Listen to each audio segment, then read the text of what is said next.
Assalamualaikum warahmatullahi wabarakatuh. Selamat pagi teman. Apa kabar untuk pagi ini di saat kita setengah ini ya berusaha untuk makan sahur. Berusaha kok makan sahur ya.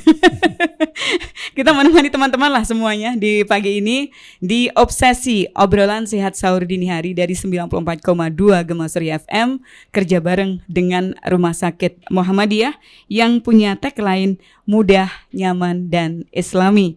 Bersama Ii ya, nanti selama 1 atau setengah jam ke depan kita akan ngobrol, dan kali ini narasumbernya adalah Dr. Tony Hartono SPB, dokter spesialis bedah yang juga sudah hadir di Merbabu 67 Ponorogo. Langsung kita sama beliau ya. Assalamualaikum warahmatullahi wabarakatuh. Selamat pagi dokter. Waalaikumsalam warahmatullahi wabarakatuh. Selamat pagi Mbak Ii. Kabar baik untuk pagi ini dokter? Alhamdulillah. Lagi puasa kan dok? Insya Allah.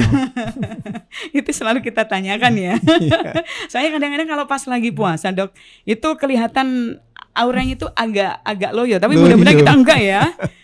Enggak Mbak Ii, kita harus tetap semangat dan sehat. Amin. Mudah-mudahan sampai sebulan ke depan selama kita menjalankan Insya ibadah Allah. puasa, semuanya bisa melaksanakannya tanpa kendala seperti itu ya. Amin, Insya Allah Oke. Mbak Ii. Oke. Dokter, tema yang kita angkat di pagi ini adalah tips aman puasa untuk penderita usus buntung. Loh kok jadi usus buntung ya? Usus buntu Mbak Ii ya. Beda ya, usus buntung sama usus buntu beda ya dok ya? Beda sih ya. Baik dokter. Nah kita akan ngobrolin soal itu teman ya. Tips aman puasa untuk penderita usus buntu. Nanti kita akan ngobrolin bersama dengan Dr. Tony Hartono. Dokter, sebenarnya apa sih yang dimaksud dengan usus buntu itu sendiri dokter? Iya. Baik Mbak Ii dan para pendengar yang setia Radio Gema Surya, perlu digarisbawahi bahwa usus buntu itu adalah bagian dari akhir, tapi bukan air usus ya Mbak Ii. Jadi usus buntu itu letaknya, kalau kita boleh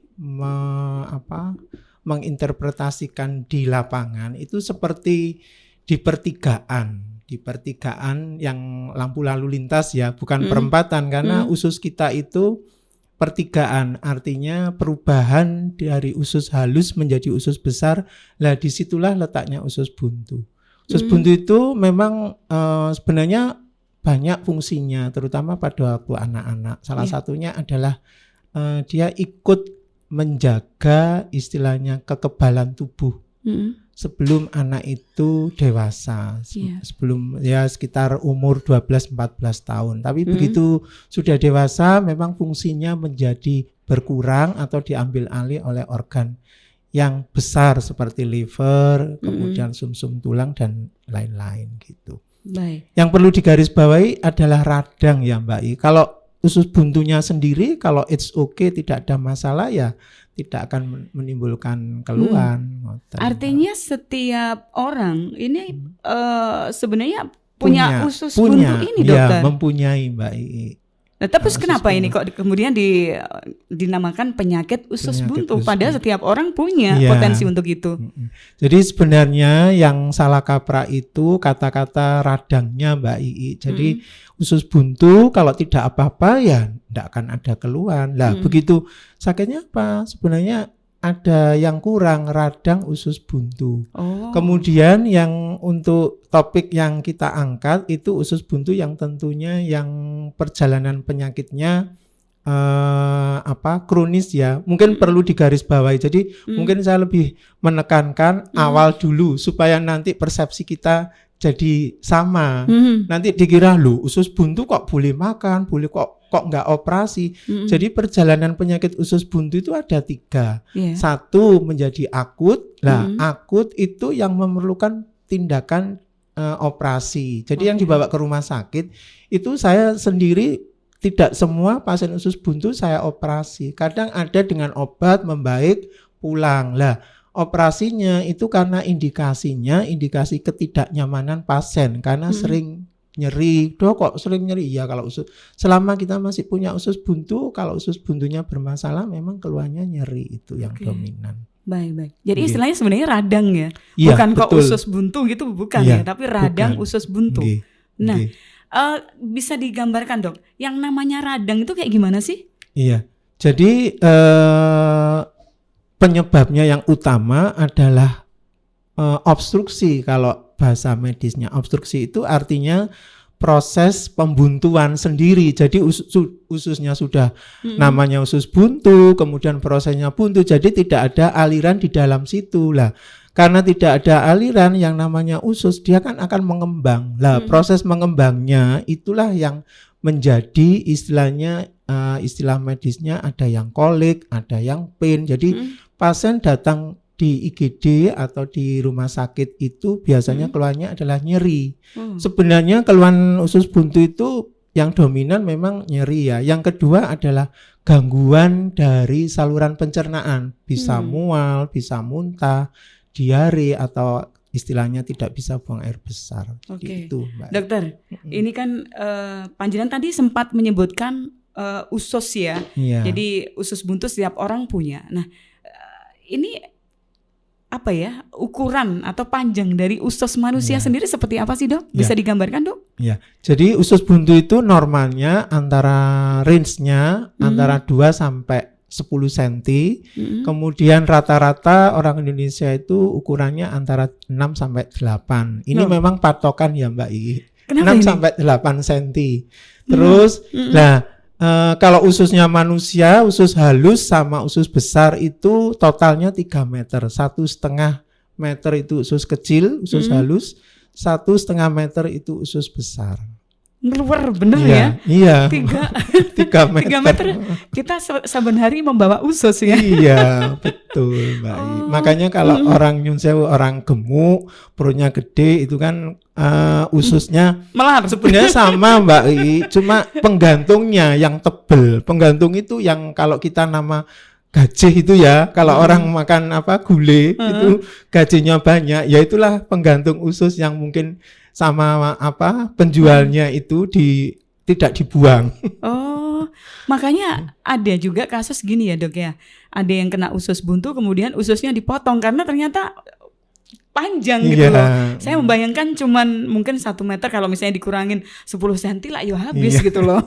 Jadi gini Mbak I, sebenarnya itu juga salah kaprah ya kalau dipotong. Memang usus buntunya dipotong. Jadi yang tadi saya bilang usus buntu itu tempatnya memang di pertigaan. Iya. Jadi kalau namanya aja pertigaan ya anggap aja pertigaan yang usus buntu yang yang usus halus 1,5 meter itu di jalur A, kemudian jalur B berubah kan, A B ku anggap aja lurus ya Mbak I, cuma belok gitu, itu usus besar. Lah usus buntu itu cuma ngelewer gitu aja, ngelewer di kayak ya namanya pertigaan. Jadi ya pertigaan yang buntu. Jadi pada waktu usus buntu bermasalah, gang yang buntu itu kita buang, kita tutup. Jadi sebenarnya kita enggak motong usus yang panjang 1,5 sama 1,5 itu enggak sama sekali. Usus buntunya yang kita buang. Jadi kesannya orang sudah dipotong, sebenarnya enggak dipotong sih. Karena bayangannya dipotong nanti disambung, enggak, itu yang Oke, siap. Nah, lantas apa ini sebenarnya penyebab dari usus buntu itu sendiri dokter sehingga kemudian meradang? Iya. Faktor-faktor apa saja dari luar atau dari dalam ini? Jadi ada 2 sih kalau kategorinya Mbak I. Dari dalam itu dari dalam usus. Usus itu kan nyun sewu mulai dari mulutnya manusia sampai ke belakang ya, sampai anus. Nah, faktor itu gampang aja sih, sama dengan tipes, sama dengan penyakit usus lainnya. Jadi kalau kita makan yang kurang bersih atau kotor, itu nanti kalau di lambung lolos, kemudian di usus halus lolos, dia nyangkut di usus buntu. Karena tadi yang saya bicarakan dia kan berada di pertigaan. Makanya sebenarnya orang sakit usus buntu itu kemungkinan kecil ya Mbak I. Tapi saya enggak tahu kenapa kok di lambungnya lolos, di usus halusnya yang sekitar 1,5 itu kan termasuk proses detoksifikasi itu di situ. Kalau saya pribadi atau istilahnya kalau saya baca literatur, jadi selain makanan dari luar, dari mulut yang masuk ke kita, itu faktor ketahanan tubuh yang menurun. Contoh kayak kemarin ya kita kan baru melalui wabah COVID ya, itu kan semua orang kan diskusinya bagus ya, maksudnya sudah ini mungkin salah satu faktornya adalah kecapean atau istilahnya yang hal-hal yang menyebabkan daya tahan tubuh turun bisa. Usus buntu juga sama dengan COVID. Lantas makanan yang tidak sehat yang masuk dari mulut kita, yang kayak gimana sih dok?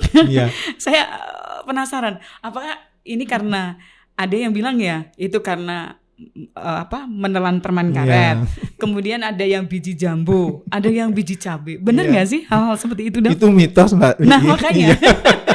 Kebetulan waktu saya sekolah dulu kan ya memang usus buntu, hernia, terus penyakit-penyakit yang di lapangan itu memang selalu kita sering update untuk talk show, supaya terakhir yang saya tahu itu bahwa itu mitos, jadi memang tidak benar.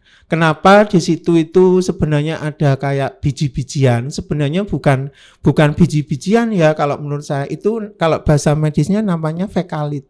Fekalit itu artinya sari makanan yang tidak bisa tercerna di lambung, tidak bisa tercerna di usus halus, terus dia itu mau ke usus besar, dia nyangkut di usus buntunya itu. Jenis-jenis makanannya yang kayak gimana dok? Itu yang memang Mbak Nyun Sewu, yang kasar ya, yang tidak mudah dicerna. Makanya sebenarnya makanan yang bagus itu adalah makanan yang bisa tercerna. Artinya apa? Makanan yang istilahnya harus habis di sepanjang usus halus. Jadi pada waktu dia mau masuk usus besar itu sudah bentuknya itu sudah menjadi bubur. Soalnya ada itu pasien umpamanya, ya kebetulan saya menemukan ada pecah ya usus besarnya. Itu yang namanya Nyun Sewu wortel, terus apa itu masih ada. Ternyata mungkin orang ini cuma ngelek. Terus saya tidak mengunyah dengan sempurna. Betul, itu penyebabnya bisa jadi karena itu ya dokter ya. Bisa. Jadi sering kan makan itu kayak sambil lalu aja, kayak lari gitu kan. Padahal itu nggak sehat banget dan ternyata ya dok. Nggak sehat Mbak itu kalau dari Nyun Sewu, kalau saya ngikuti istilahnya tips sehat ala Nabi itu kan dimulai dari makan di mulut. Jadi makan di mulut itu kalau tidak salah berapa kunyah ya, minimal 10 apa 15? Lebih malah dokter makanya ya nanti makanya saya tertarik kalau ada yang istilahnya yang mau mengkaji itu. Jadi nanti kita matchkan dengan yang teori di istilahnya sains ya gitu. Lucunya kadang-kadang gini dok, ketika seseorang misalnya dia itu makannya lama, ngunyahnya lama maksudnya, kadang-kadang itu yang dijauhi. Makan suwiniram. Kalau tandang gae katanya begitu dong ya. Jadi ada istilahnya ada olo-olo gini. Kalau kamu terlalu makan lama, otomatis pekerjaan kamu juga nggak bakalan selesai. Tandang gae suwi, katanya seperti itu dok. Padahal ini kalau dari segi kesehatan justru lebih bagus kalau misalnya kita mengunyah dengan sempurna gitu ya. Betul Mbak. Jadi nanti pekerjaannya lambung, pekerjaannya usus halus itu menjadi ringan, menjadi ringan. Dok, lawang namanya wortel kan sudah dimasak sebenarnya. Kok masih bisa utuh di sana ya? Ya sebenarnya kalau nanti ada CCTV nanti kita. Apa jangan-jangan ompong yang makan dok? Oh iya, memang kalau orang tua memang ompong Mbak Wi. Tapi teorinya lambung itu kan diciptakan Allah sempurna ya. Tapi bagaimanapun juga sesempurnanya yang diciptakan, kalau kita tidak bisa menjaga, kalau menurut saya sama aja sih. Artinya kita oke lah di mulut kita ompong ya, kemudian mulu-mulu ya sudah ketelan, itu pasti kasihan lambungnya. Belum nanti orangnya sudah pengen, aduh aku kok pengen meneh, padahal di dalam lambung itu masih ada. Makanya sekarang saya nggak heran kalau banyak orang yang sakit GERD itu karena mungkin penyebabnya salah satu faktornya. Dan ini kadang-kadang tanpa disadari ya dok ya. Nggih. Orang Nggih, tua zaman Mbak dulu I. sudah banyak memberikan aturan-aturan. Kalau maem jangan cepet-cepet, Betul. dinikmati dan sebagainya. Nah itu salah satu petuah yang Petuah. nampaknya masih perlu Nggih. dilanjutkan seperti itu. Nggih, nggih, Untungnya Mbak I. ada Dokter Tony yang ngasih informasi soal ini. Saya sampai menyampaikan aja sih apa yang ada di buku-buku literatur. Baik, dokter minta waktu dulu ya. Kita akan Nggih, break sesaat. siap. Nanti akan Nggih. kita lanjutkan. Masih banyak bahasan kita ya. Kita masih soal penyebab nanti belum gejala, belum pencegahan gimana dan sebagainya, Nggih. Dok. Saya minta waktu dulu untuk Nggih. beberapa iklan ini. Tetap di Obsesi, obrolan sehat sahur dini hari dari 94,2 Gema Surya FM bersama dengan Rumah Sakit Muhammadiyah. Mudah, nyaman, dan Islami.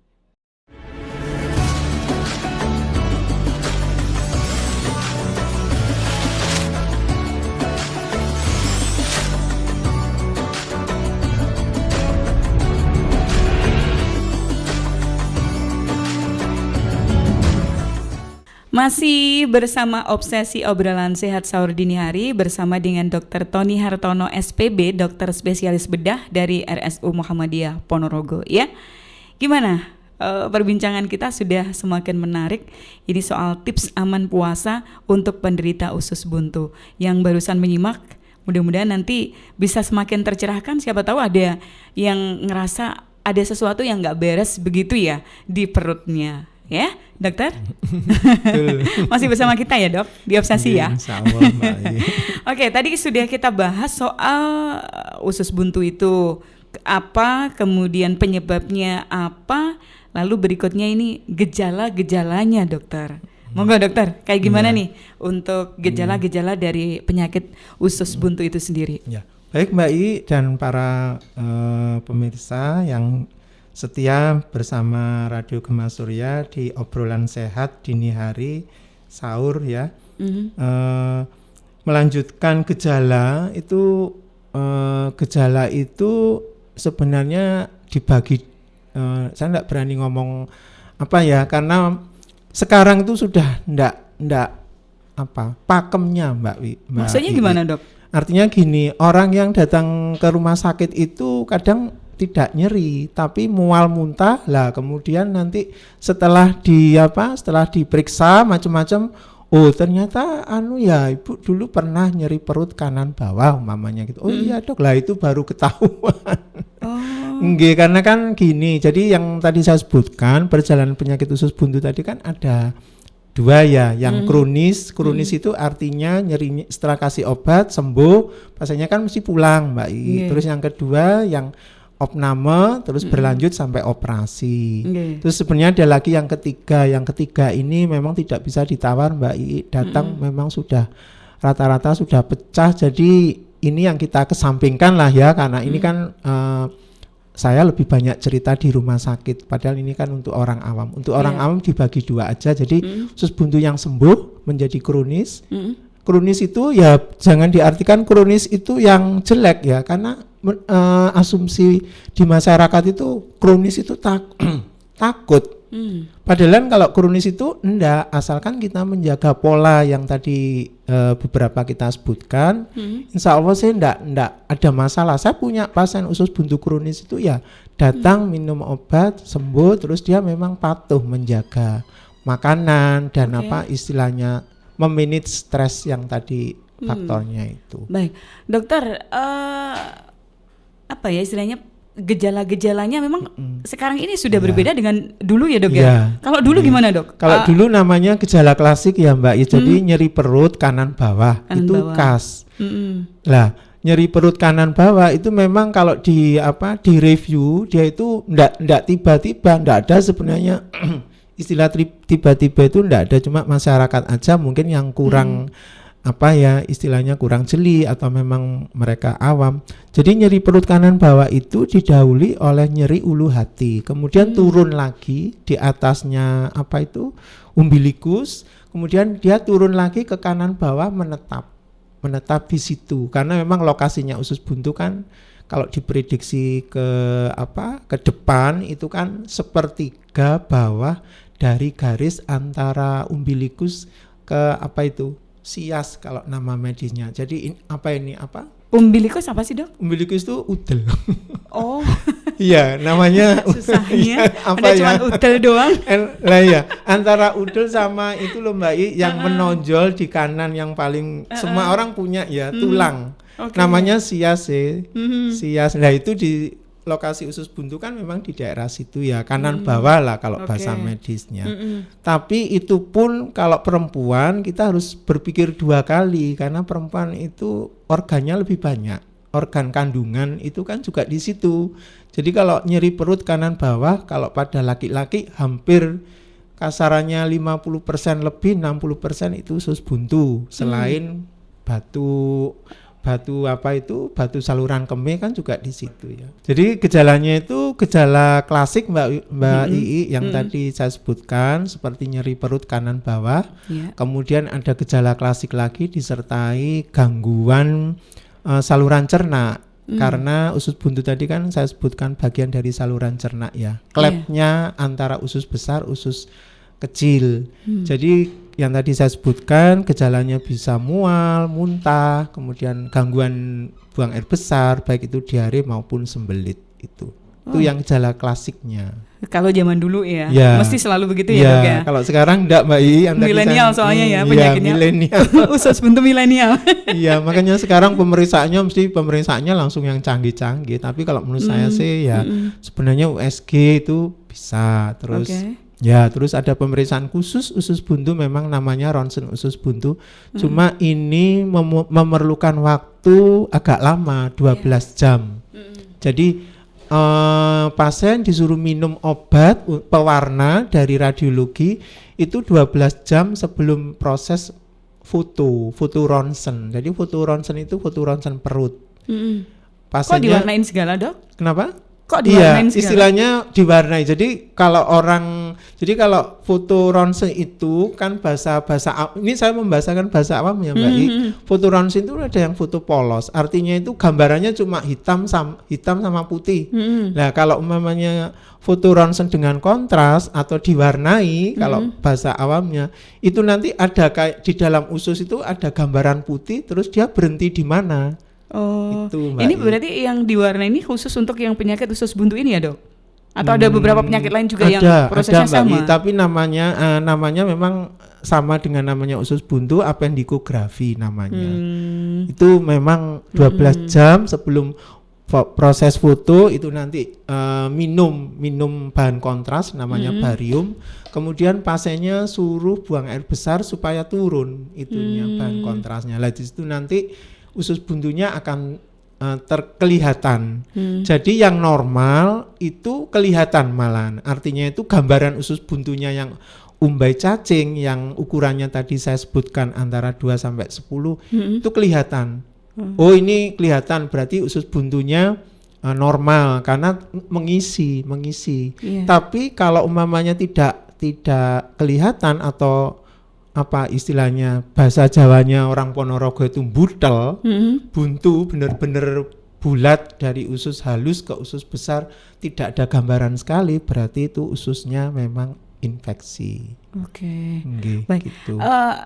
Ya, tadi untuk yang gejalanya kan di perut kanan Nggih, bawah ya, Dok ya. nggih. Itu selalu diikuti dengan rasa melilit-lilit gitu nggak, Dok? Soalnya ada yang bilang kalau sudah kena usus buntu rasanya itu ampun-ampunan, Iya, Dok. nggih, Mbak Ii. Karena kan tadi saya bilang usus buntu itu kan juga organ organ usus. Jadi semua organ berongga di dalam perut kita selain usus nanti ada ureter, saluran kemih yang bagian bawah itu kan berongga. Itu juga kolik. Koliknya mirip sama dengan usus. Usus buntu ini. Ya, nanti mungkin kita kebetulan punya dokter urologi, nanti mungkin juga ada kolik yang hubungannya dengan urologi. Kalau usus buntu ini kolik yang hubungannya dengan perut. Oke.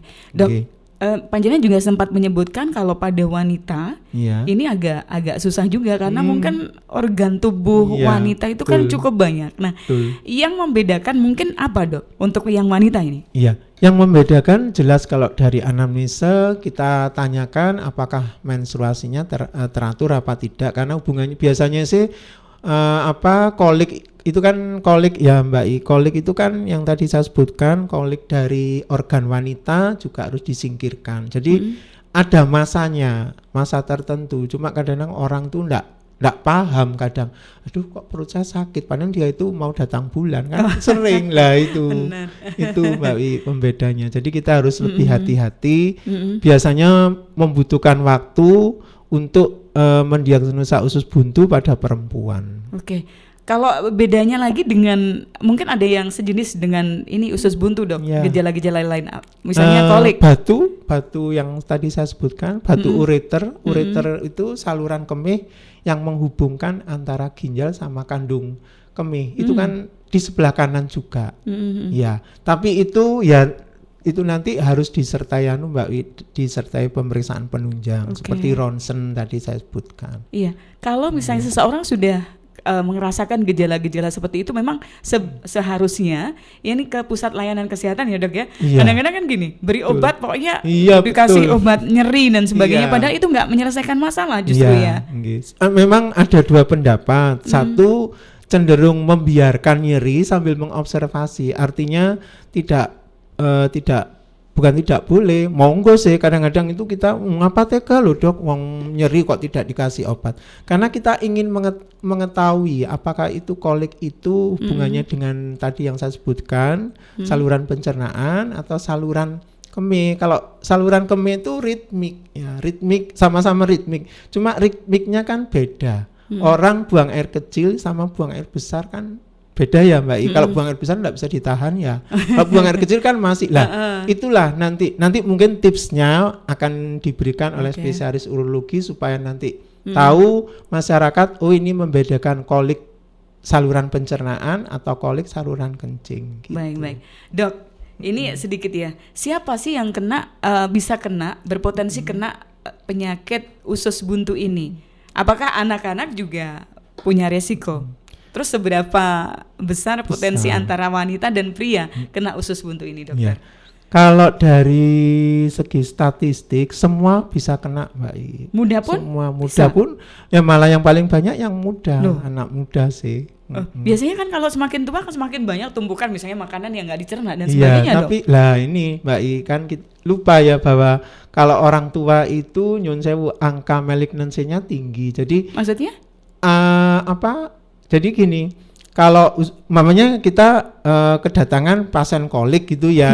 Kalau anak kecil kita berpikirnya ini, kalau dewasa atau menengah berpikirnya ini, kalau tua itu ajaran guru-guru saya sama literatur itu kita tidak boleh memikir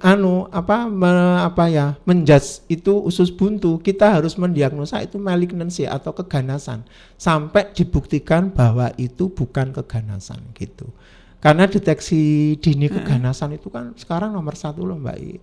Di Departemen Kesehatan di Kemenkes itu kan Menteri Kesehatan kan kasarannya keluar-keluar ya bahwa kanker itu lebih baik deteksinya lebih dini. Lebih cepat gitu ya? Lebih cepat ketahuan, lebih baik penanganannya. Ya, jadi tapi memang cocok sih Mbak I kalau usus buntu itu memang dewasa muda yang banyak malahan ya. Iya. Tapi kalau anak-anak resikonya lebih kecil mungkin. Resikonya lebih kecil, tapi kemungkinan kalau nyeri perut kanan bawah pada anak-anak hampir 80% usus buntu juga. Oh, kok karena anak-anak memang bisa dokter? Iya, katanya guru bedah anak saya karena anak-anak itu anunya pendek.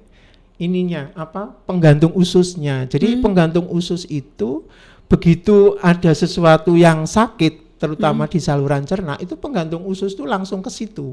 Nah, jarak antara penggantung usus ini kan letaknya di bawahnya lambung, Mbak I ya. Namanya omentum mayor sama omentum minor. Lah, usus buntu itu kan jauh di sononya lambung. Lah itu belum sampai menjangkau sudah pecah. Kalau anak-anak perjalanan penyakitnya gitu, Mbak I. Justru berbahaya kalau pada anak-anak dok. Soalnya udah pecah itu tadi dok ya. Betul. Nah, saya enggak tahu kira-kira teman-teman yang nyun sewu yang lini depan, yang puskesmas itu istilahnya harus diberi harus diberi ilmu karena waktu saya lulus tahun 2016 ya Mbak I. Itu aja sudah harusnya ini tersampaikan ke teman-teman, tapi sampai sekarang teman-teman di lini depan itu kalau anak kecil sakit gitu aja mesti oh ini tipes, padahal faktor usus buntu banyak Bisa juga ya. bisa Mbak. Baik. Iya. Dok, itu maaf kembali sedikit soal gejala. Apakah juga disertai misalnya dengan badan terasa panas, Ya. meriang dan sebagainya enggak? Ya, itu yang klasik yang tadi saya bilang Mbak.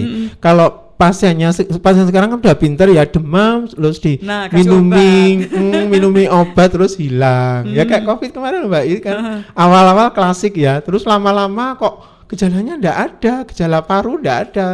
Di swab, loh kok positif lah. Tapi setelah ternyata demam terus minum obat dulu, anti ya, gitu terus ya. hilang. Antibiotik sekarang juga luas loh Mbak. Apotek itu beli, jadi usus buntu itu kalau sudah minum paracetamol sama istilahnya apa itu antibiotik pasti sudah hilang Mbak. Oke. Hilang. Jadi tersamarkan ya gejalanya. Baik. Lantas apa saja ini faktor risiko dari penyakit usus buntu, dokter? Iya, faktor risikonya yang tadi saya bilang, faktor internalnya itu dari dalam, dari makanan ya tentu aja makanan yang sebenarnya bukan makanan yang kotor ya, tapi makanan yang kurang higienis. Kemudian faktor dari dalam itu yang tadi saya bilang, mungkin kalau orang itu lambungnya sudah bermasalah, terus ususnya halusnya juga sering bermasalah, artinya pencernaannya kasarannya gak masalah, itu yang juga bisa. Terus satu lagi faktor luar, di luar manusia, sibuk, terus radikal bebas itu Sibuk, Dok. Iya, Kenapa sibuk? Jadi gini, sibuk kadang-kadang makannya tidak teratur, kemudian asal makan, terus cepat-cepat mengunyah yang tadi kita bicarakan itu, Mbak. Oke. Baik, masih di Obsesi Obrolan Sehat Sahur Dini Hari dari 94,2 Gemasri FM bersama dengan Rumah Sakit Muhammadiyah Ponorogo. Kita pungkasi sampai di sini dan nanti akan kita lanjutkan untuk perbincangan masih juga soal usus buntu.